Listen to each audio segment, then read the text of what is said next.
이야기를 해보면 나 기도응답 받았어. 여러 가지 어려운 문제가 있어서 하나님 앞에 기도했는데 하나님께서 기도응답 해주셨거든. 그러면서 기도응답 받은 것에 대해서 이야기를 합니다. 근데 어떤 성도들은 그런데 나는 말이야 나도 열심히 기도해보거든. 교무기도에도 나가고 새벽기도에도 나가고 열심히 우리 가정에 우리 사업도 여러 가지 어려운 문제를 놓고서 기도를 하는데 난 이렇다 할 만한 기도의 응답 자식이 이야기할 만한 게 별로 없어. 그렇게 이야기하는 성도들도 종종 보게 됩니다. 기도를 하는데 기도의 응답이 확신이 없다. 별로 자신나게 이야기할 수 있는 그런 것이 없었다. 성도들의 신앙생활에서 참 힘들어하는 부분 중에 하나입니다. 오늘 본문에 보게 되면 다윗은 하나님 앞에 기도했는데 하나님께서 기도에 응답해 주셨더라 라는 내용이 나오고 있습니다. 저희가 서로 교독한 말씀의 마지막에 보게 되면 하나님께서 기도를 들으시니라 이야기하고 있거든요. 하나님께서 성도의 기도를 들으셨고 응답하셨다라고 하는 내용이 나오고 있는 것이죠. 오늘 사무엘하 21장을 살펴보면서 다윗이 어떻게 기도를 했고 또 기도에 대한 내용들을 어떻게 그가 행동을 했고 어떻게 그 결실이 맺어졌나 하는 것들 한번 살펴보면서 하나님의 은혜를 나누고자 하는 것입니다. 저희가 지금 사무엘하를 계속 살펴보고 있지 않습니까? 사무엘하를 살펴보는 가운데 여러 가지 내용들, 역사적인 내용들을 살펴봤습니다. 최근에 본 것은 바로 압살롬이 아버지를 향하여 반역을 했고 그 반역의 전쟁은 재진압이 되어졌고 이제 유다문으로 피난갔던 다윗이 귀환했던 내용들, 이런 역사적인 내용들을 좀 살펴보았습니다. 그런데 오늘 사무엘하 21장은 그 뒤에 나와 있는 부분이기 때문에 사건이 그 역사적 기록에 따라서 뒷부분에 나오는 게 아니겠나 그런 생각을 해볼 수가 있는데 오늘 내용을 가면서 살펴보면 그렇지 않다라는 것을 알 수가 있습니다. 우리 읽지는 않았지만 14절 이후에 보게 되면 바로 이제 블레셋 큰 장군들이 죽었다고 하는 내용들이 나오고 있거든요. 곧 골리앗의 동생 라합이라고 하는 사람, 거대한 장수였고 싸움 잘하기로 유명한 장수였는데 그 라합이도 죽임을 당했고 또 그 거인족들, 블레셋은 거인족들이 있어가지고 참 전쟁하게 되면 이 전쟁에서 늘 승리하는 그런 족속이었는데 거기에 보게 되면 손가락이 6개씩 있는 사람들, 또 발가락이 6개씩 있는 사람들, 이런 사람들도 그 거인족들이 다 죽임을 당했다는 내용들이 기록되고 있습니다. 이런 내용들은 바로 사울이 통치하는 초기의 내용들입니다. 그러니까 사울 왕이 이제 왕권을 받고 이제 이 나라를 통치해 나가게 될 다윗 왕국을 세워나갈 초기에 바로 블레셋 사람들이 제압이 되어지고 정복이 되어지거든요. 그러니까 오늘 사무엘하 21장에 나오는 내용들은 이제 다윗 왕이 압살롬 사건 또 귀환한 후의 내용이 아니라 그 이전 다윗 왕이 통치하는 초기 시대의 내용들이 오늘 본문에 나와 있다는 것을 알 수가 있는 것이죠. 그런데 바로 다윗 왕이 통치하는 초기 시절에 다윗 왕이 어려운 문제를 당하고 있는 것이 오늘 본문 1절과 2절에 나오고 있는 것을 볼 수가 있습니다. 오늘 본문 1절 2절에 보게 되면 그런 내용이 나와 있어요. 해를 거듭하여 3년 기근이 있으므로 다윗이 여호와 앞에 간구하매. 다윗 왕이 통치를 시작했는데 3년 동안 연속해서 기근이 있는 것이죠. 자연재해가 있었습니다. 그러니까 비도 제대로 오지 않고 곡식들이 제대로 맺지 못해서 흉년이 계속되고 있는 것이 3년이나 지속되고 있었습니다. 이제 왕들이 등극을 하게 되어지면 보통 이 왕이 등극하고 나니 나라가 편안하고 이제 자연재해도 없고 이제 곡식도 풍성해서 풍년이 계속된다. 그러면 그 백성들이 그 왕을 칭찬하고 또 존경하고 그러지 않습니까? 그런데 왕이 새롭게 통치를 시작하는데 자연재해도 있고 이제 민심이 좀 흉흉하고 그러면 왕들은 문도식조사 초조해질 수밖에 없죠. 다윗 왕이 통치를 시작하는 초기에 바로 이렇게 자연재해가 있어서 3년 동안 어려운 일이 계속되고 있으니 조선시대의 왕들이 이제 기우제를 지내면서 비오기를 했던 그 초조함과 같이 다윗 왕도 역시 초조한 가운데 하나님의 도우심을 바라고 있었던 것을 볼 수가 있습니다. 그런데 오늘 본문에 보게 되면 이런 어려움이 계속되자 다윗 왕이 했던 모습은 무엇이었나? 그는 하나님 앞에 나가 엎드려 기도하기 시작했다는 것입니다. 곧 3년 기근이 있으므로 다윗이 여호와 앞에 간구하매 이렇게 이야기하고 있습니다. 보통 사람들은 이제 가정에 어떤 문제들이 계속되고 있다든지 직장이나 사업에 어려운 문제들이 지속되고 있으면 보통 생각하기를 잘 될 때도 있고 잘 안 될 때도 있지, 이 좀 있으면 지나갈 거야, 괜찮아질 거야, 그리고 대수롭지 않게 지나갈 때가 종종 있습니다. 불신자들은 물론이고 성도들도 그냥 지나가다 이제 잘 될 거야, 좋아질 거야, 그러고 지나갈 때가 종종 있죠. 그런데 오늘 다윗은 이러한 일을 그냥 대수롭게 여기지 않았습니다. 이러한 일들이 지금 계속되고 있다고 하는 것은 분명 무슨 이유가 있을 것 같아. 하나님께서 무엇인가 이야기를 하고 싶으시는 것 같아. 그리고 하나님 앞에 나아가 기도하기 시작했다는 것입니다. 하나님 앞에 나아가 기도하면서 하나님, 왜 이 3년 동안 흉년이 있고 기근이 있고 이렇게 어려운 일이 있을까요? 우리 백성들이 못 힘들어하고 있는데 그 원인은 무엇인지 알려주시면 안 되겠습니까? 라고 기도를 하고 있는 것이죠. 신앙인들이라고 하는 것은 바로 그냥 대수롭지 않게 지나쳐버리고 그냥 지나쳐버리는 것입니다. 그러나 어려운 일이 있을 때, 가정의 어려운 일들이 풀어지지 않으면서 지속되고 있다든지, 직장에 또는 사업에 분명히 하나님 앞에 기도하고 준비하고 있는 일들인데 해결되지 아니하고 점점 어려워지고 있다든지, 그럴 때 그냥 지나가버려, 괜찮아지겠지 뭐, 그럼 넘어갈 수도 있겠지만, 성도들은 그러한 일들이 왜 그럴까 라고 하며 하나님 앞에 엎드려서 예민해지면서 주의 뜻을 묻는다고 하는 것은 성도들에게 굉장히 귀한 일이라는 것입니다. 오늘 다윗은 그렇게 했다는 것입니다. 그럴 때 하나님께서 이야기를 하십니다. 이렇게 얘기하십니다. 여호와께서 가라사대, 다윗에게 이야기합니다. 바로 사울과 그의 집의 기본 사람들을 무참하게 죽였기 때문에 이런 일이 일어나게 되었던 것이란다 라고 이야기를 하고 있습니다. 오늘 2절 말씀에서 하나님께서 그 내용들을 설명하시죠. 이스라엘 족속들이 전에 그들에게 맹세하였거늘, 곧 이스라엘 백성이 기브온 족속과 맹세를 해서 이 약속을 했었다는 것이죠. 그런데 사울이 이스라엘과 유다 족속을 위하여 열심히 있으므로 그들을, 그 기브온 사람들을 죽이고자 하였더라 하는 것입니다. 아마도 사울이 왕이 되었을 때에 이스라엘 백성을 위하여, 그 백성들을 위하여 무엇인가 하나님의 일을 열심히 해봐야지 라고 그런 열정이 있지 않았겠습니까? 그런데 그때 그가 생각했던 것은 바로 이 기브온 사람들이 왜 이스라엘 백성들 중에 들어와서 이렇게 일을 하고 있어? 이 백성들을 다 죽여버려야 돼. 그러면서 학대하고 그들을 착살하려고 했던 것이 있었다는 것이죠. 그러니까 이스라엘 백성을 열심을 품었는데 그 열심이 잘못된 열심이었다라고 하는 것을 지금 이야기하고 있는 것입니다. 이런 것에 대한 배경은 여호수아서 9장과 10장에 나와 있습니다. 사실 여호수아 9장에 보게 되면 여호수아가 이제 요단강을 건너서 여리고성을 무너뜨리고 여리고를 정복했던 내용이 나오지 않습니까? 그런데 그때에 이 이스라엘 백성들이 파죽지세로 가나안 땅을 정복해 나가는 것을 보면서 그 지역에 있는 기브온 사람들이, 야, 안 되겠다, 가만히 있다가는 우리들 전멸당할 것 같아, 우리가 속히 가서 그들과 화친의 조약을 맺어야 되겠다. 그리고 찾아왔습니다.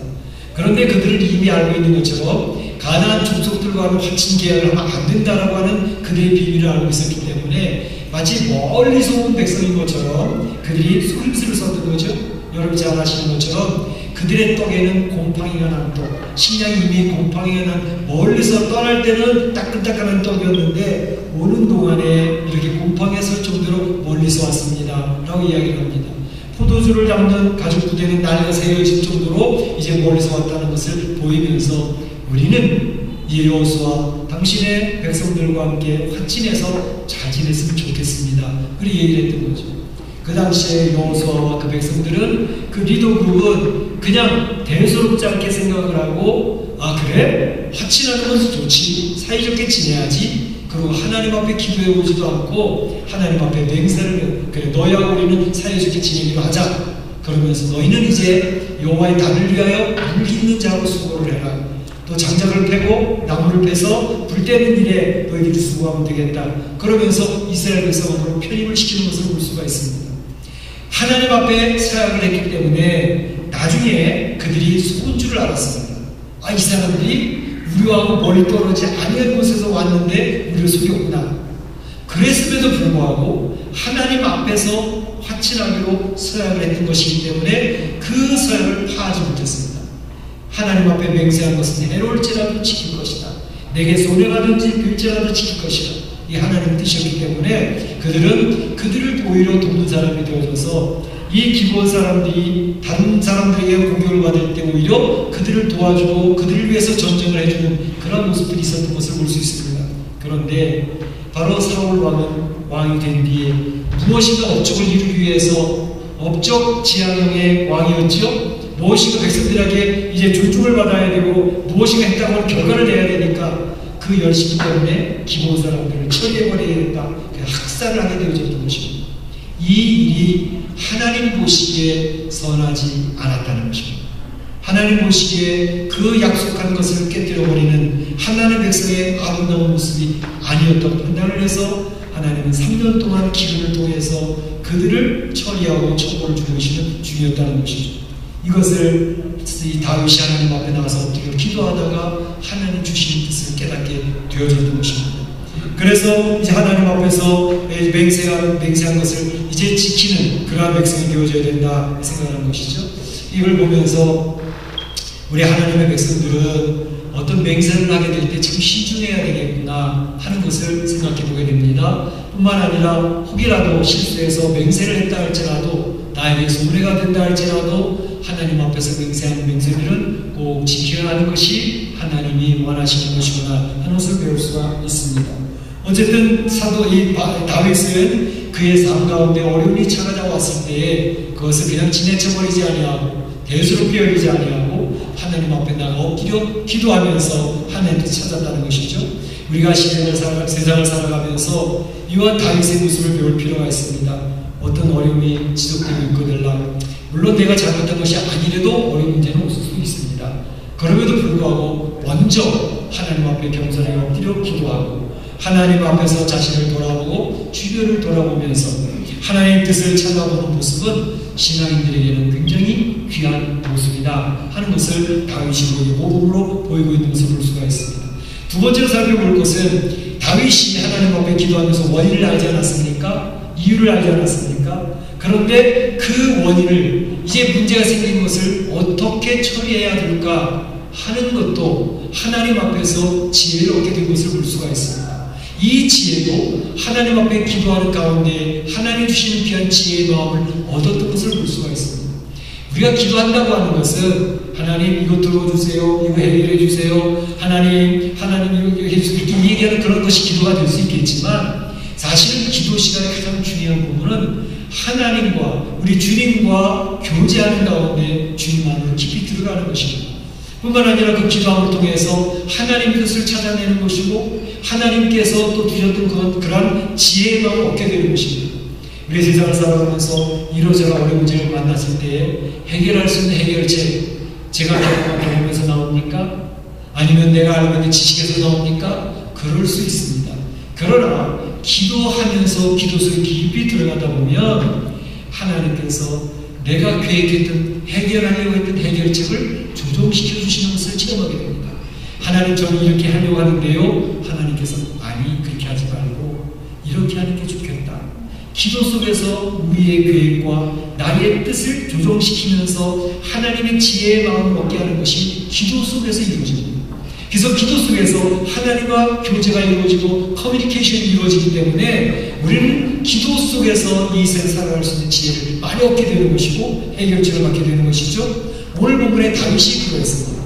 하나님 앞에 기도하면서 원인을 알게 됐는데 이 문제를 그럼 어떻게 처리할까요? 처리할 것도 하나님 주신 지혜의 마음을 얻어서 처리하고 있는 것을 볼 수가 있습니다. 다윗이 처리했던 비결을 볼까요? 다윗이 처리했던 그 지혜를 볼까요? 먼저는 기브온 사람들을 부릅니다. 기브온 사람들의 대표자 리더 그룹을 불러서 묻습니다. 이야기합니다. 내가 기도하는 가운데 너희들이 너희들이 참으로 힘들었겠다는 것을 알게 되었다.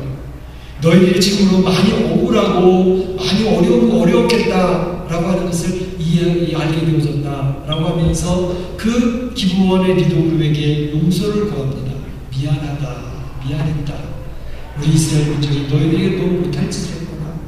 그러면 내가 너희들이 용서받기를 원하는데 내가 어떻게 하면 너희들이 용서를 받을 수 있겠냐, 이렇게 이야기를 합니다. 한 나라의 왕입니다. 통치자입니다. 명령한 명령이 이루어지는 통치자입니다. 그런데 그렇게 하지 않습니다. 그는 그 기브온 사람, 힘없고 연약한 그들에게 어떻게 하면 너희들에게 용서를 받을 수 있겠느냐라고 묻고 있는 것을 볼 수가 있습니다. 3절에 보면 이렇게 얘기합니다. 내가 너희를 위하여 어떻게 하랴? 내가 어떻게 속죄하여야 하겠느냐? 이렇게 묻고 있습니다. 신앙인의 모습입니다. 기도하는 중에 하나님 주신 지혜를 얻은 사람의 모습입니다. 그들이 억울함이 하나님 앞에 상달되어졌으므로 이런 결과가 왔다는 것을 깨달았습니다. 그들의 억울함을 이해하는 것이 필요하다고 생각을 했습니다. 그들의 용서받기 위해서는 그들이 원하는 바가 무엇인지를 아는 것이 필요하다고 그들에게 묻고 있습니다.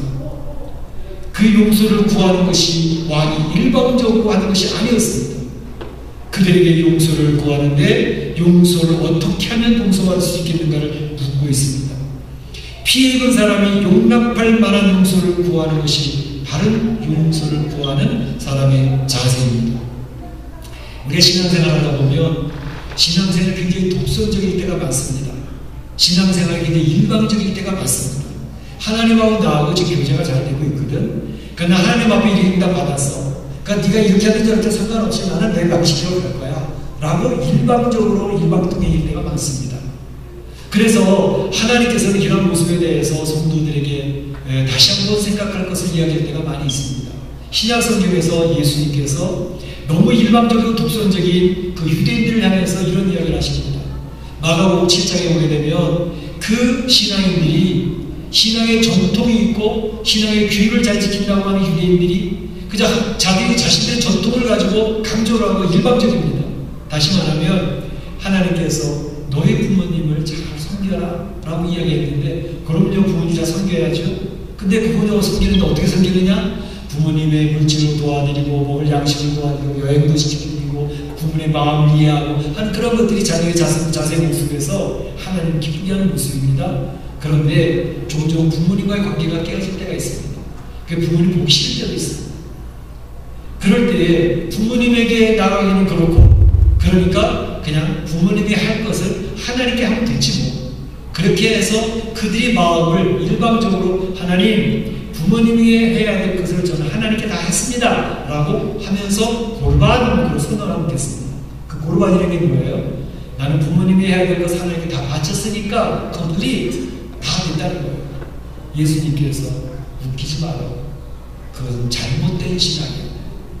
하나님께 다 했어? 하나님께 용서를 받았다고? 하나님 앞에 용서를 받았다고 하는 사람의 모습은 내가 피해를 입힌 사람에게도 용서를 받아야 하나님 앞에 진정한 용서가 임하게 되는 거야 라고 이야기합니다.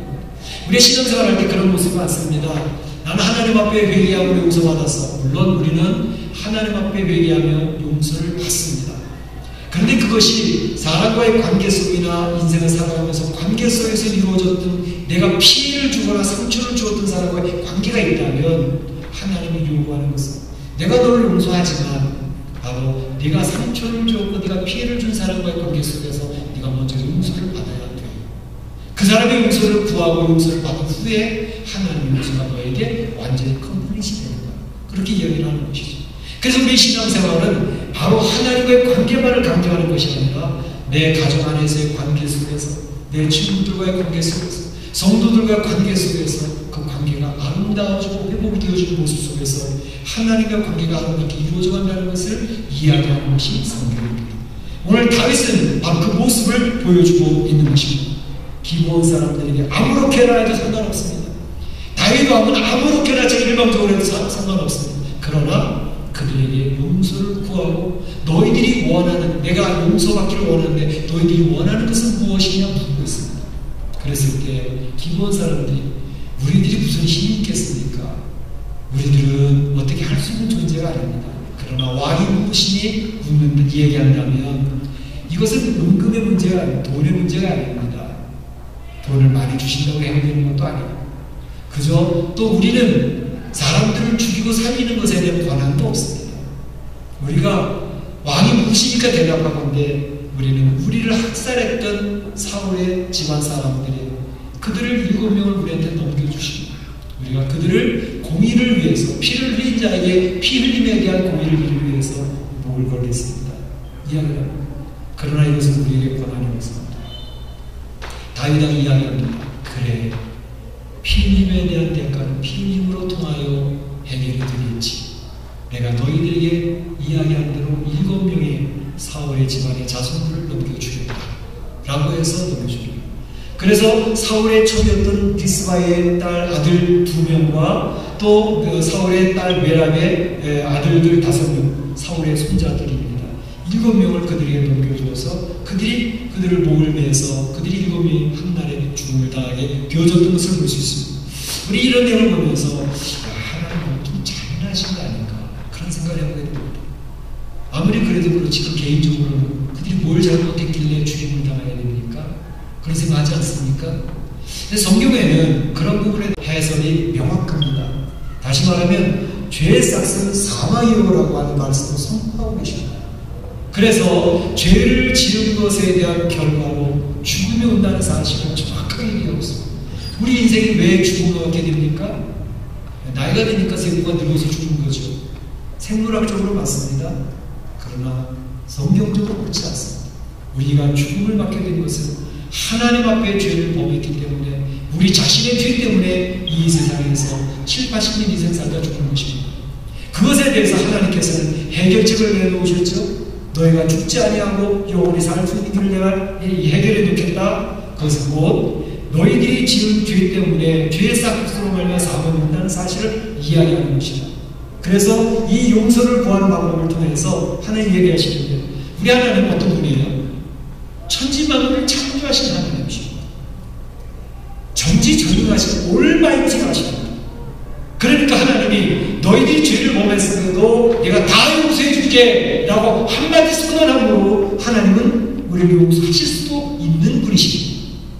그런데 하나님 왜 그냥 용서해 줄게 라고 선언하심으로 해결하실지 하나님은 그의 아들 예수 그리스도 아니 자기 자신 하나님 자신이 십자가에 나가셔서 피를 흘리셔서 수치를 당하시고 벌거벗김을 당하시면서까지 그 죽임을 당하여 피를 흘리시면서 우리의 죄를 해결해 주신다고 할까? 그게 바로 하나님의 공의이십니다. 죄를 지으면 반드시 죽는다라고 하는 바로 창세기에 선언한 그 말씀처럼 그 말씀 이루시기 위하여 자기 자신이 십자가에서 피를 흘려 죄의 처벌을 받으시는 공의를 이루시기 위하여 자기 아들 예수 그리스도를 십자가에 내어주시는 것입니다. 십자가의 그 공의는 공의뿐만 아니라 하나님이 자기 자신을 쳐서 죽임으로 말미암아 하나님의 죄를 향한 사랑을 보여주신 사랑도 동시에 이루어진 것입니다. 우리는 바로 그 주님의 은혜를 받아들인 사람으로서 성도들이 된 것입니다. 그렇기 때문에 이것은 잔인한 것이 아닙니다.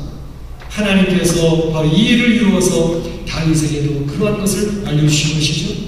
다윗이 하나님의 일을 기도하는 가운데 지혜를 얻어서 기본 사람들의 억울함을 풀어줍니다.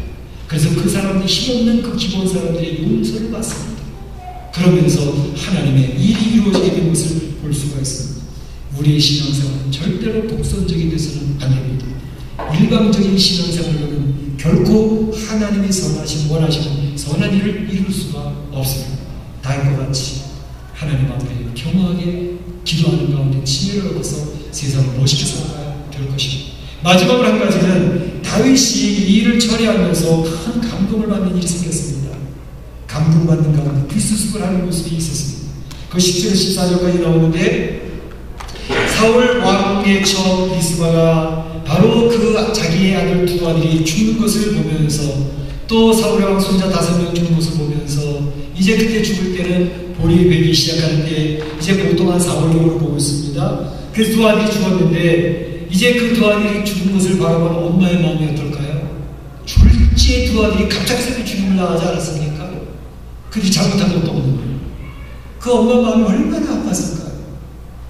자녀를 잃어본 부모라면 그 심정을 아실 겁니다. 자녀의 고통 속에 참으로 들어간 그런 부모라면 자녀를 잃은 부모의 마음, 가슴이 찢어지죠.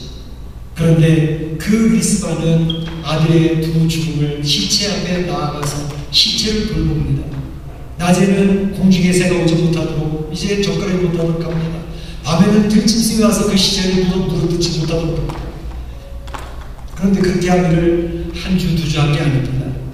오늘 성경에 보게 되면 몇 달이 지속된 것을 알 수 있습니다.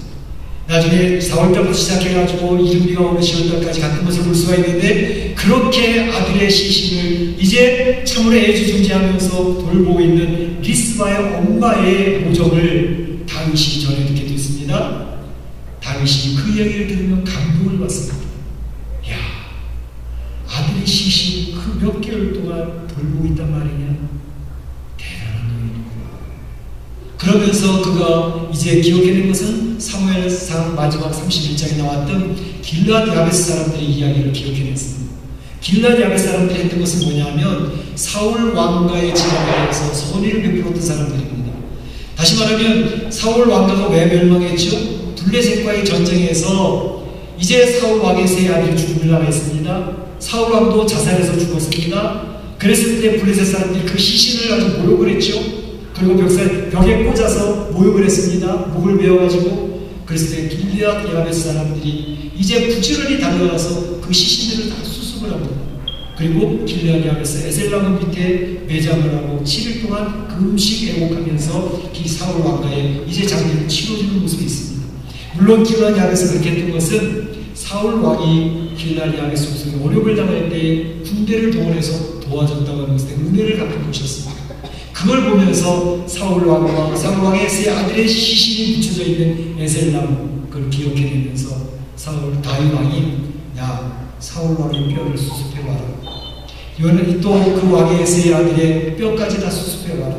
그리고 이번에 죽었던 그 두 아들 손자 5명, 7명의 시신도 다 수습을 해와라. 그리고 나서 사울 왕의 아버지였던 기스의 묘에 합장을 해서 참으로 장례를 잘 치워서 마무리를 하고 있는 것을 볼 수가 있어요. 근데 그렇게 하고 난 다음에 오늘 하나님께서 선하신 이 말씀이 중요합니다. 뭐라고 얘기하시냐면 이렇게 얘기합니다. 그의 아버지 기스의 묘에 장사하되 모두 왕의 명령을 따라 행하니라. 그 후에야, 이 말이 중요합니다. 그 후에야 하나님이 그 땅을 위한 기도를 들으시니라. 그 후에야 하나님이 다윗이 기도했던 기도를 들으셨다라고 선언하고 있습니다. 다윗이 했던 그 모습들이 하나님이 굉장히 감동이 되셨던 것입니다. 하나님 기뻐 받으셨던 것입니다. 성도의 삶이라고 하는 것은 하나님을 감동시키는 것입니다. 하나님 마음을 기쁘게 해드리는 것입니다. 그러면 기도의 응답이 저절로 이루어질 줄로 믿습니다. 하나님께서 역사하실 줄로 믿습니다. 오늘 하나님 말씀하시는 것은 그것입니다. 우리가 신앙생활 하면서 기도에 응답받는 것 굉장히 중요하죠. 신앙생활이라고 하는 것은 사실 살아계신 하나님의 역사, 그 역사를 체험하는 것이 신앙생활입니다. 기도 응답을 받는다는 것은 얼마나 신나는 일인지 모릅니다. 기도 응답을 받을 때 하나님께서, 살아계신 하나님이 나의 삶 속에, 나의 가정 속에, 나의 사업터 속에 개입하시는 역사를 체험하는 것이 신앙생활입니다. 하나님께서 역사하시는 것을 통해서 우리 문제 해결을 받습니다. 마음에 주님이 주시는 평강이 있습니다. 하나님 역사하신 것들을 고백하며 간증하는 강제의 역사가 넘쳐납니다. 그래서 하나님의 축복을 누리게 됩니다. 오늘 다윗 왕이 그렇게 신앙생활을 했습니다. 살아계신 우리 사랑하는 성도 여러분, 오늘 이 아침에 이 다윗의 이야기를 들으면서 우리는 하나님 나라에 갈 사람들이지만 이 세상 살고 있는 신앙생활 동안에 다윗처럼 하나님 앞에 기도해서 기도에 응답을 받고 하나님의 놀라운 평강을 누리고 축복을 받으며 하나님께 영광을 돌리는 귀한 성도들, 이 세상 승리하는 성도들이 되어지시기를 주님의 이름으로 축복합니다. 축원합니다. 이 시간에 다 정수로 기도하겠습니다. 오늘 말씀을 기억을 하고 내 마음에 잘 잡은 말씀 한두 가지가 있다면 그 말씀을 붙들고 기도하시길 바랍니다. 다시 기도합니다. 사랑의 하나님 감사합니다. 오늘 이 아침에 기도에 응답받았던 다윗의 내용들을 살펴보아 보았습니다. 다윗이 왕위에 등극을 했지만 하나님 참으로 3년 동안 기근이 계속 되어져서 다윗이